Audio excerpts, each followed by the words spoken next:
The wire on their kite would draw electricity from a cloud. Benjamin hoped the electricity would run down the kite string to the key. There it would make a spark that he would feel. But the experiment was dangerous. What if a giant lightning bolt struck the kite? The current might kill Ben and perhaps Billy as well. As the lightning flashed near, Benjamin touched the key. He felt no electric spark. He tried again. Still, he felt nothing. Finally, the storm seemed to be overhead. Ben and Billy held their breath as a black cloud swallowed the key. Benjamin pressed the key. Nothing. Then, suddenly, he felt a tingle. He had felt shocks like this before in his lab. A spark from the cloud had electrified the kite.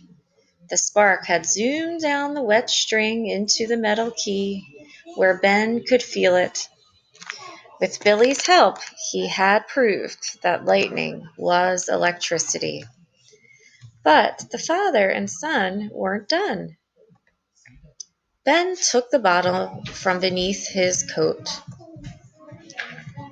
Heading: Leyden jar. So I see a diagram of metal foil, a wire, and water.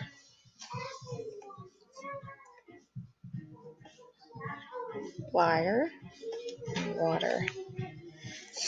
It was called a Leyden jar, and it stored electricity. The glass jar had a metal rod sticking out of it.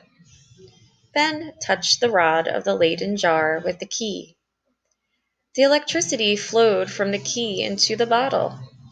When he finished putting the electricity into the jar, he reeled in the kite.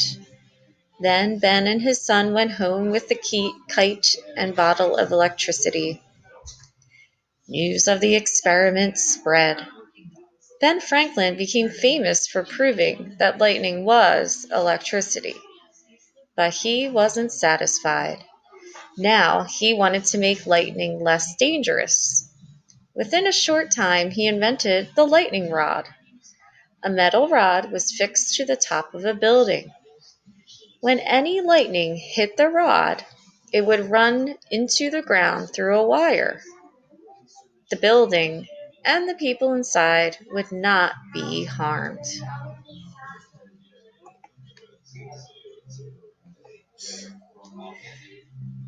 Ben placed a lightning rod on his house. By the end of 1752, other Philadelphia buildings, including the state capitol, also had them. Lightning rods were later put up around the world. The kite experiment made Ben a famous scientist. His lightning rod made him a famous inventor. He was showered with medals and awards. Because Ben had made lightning less of a danger, some people called him a magician or a wizard. People who knew him laughed at such talk. To them, he was the same Ben Franklin they had always known. He was brilliant, to be sure, but he was definitely a man and not a wizard. Chapter 2: Young Ben. Benjamin Franklin was born in a house on Milk Street in Boston, Massachusetts, on January 17, 1706. There wasn't any United States yet. Massachusetts belonged to England. It was one of England's 13 American colonies.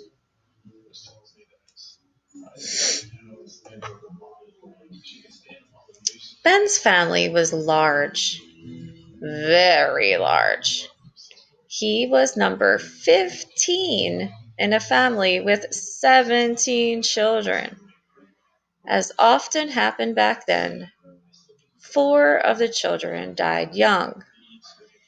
His parents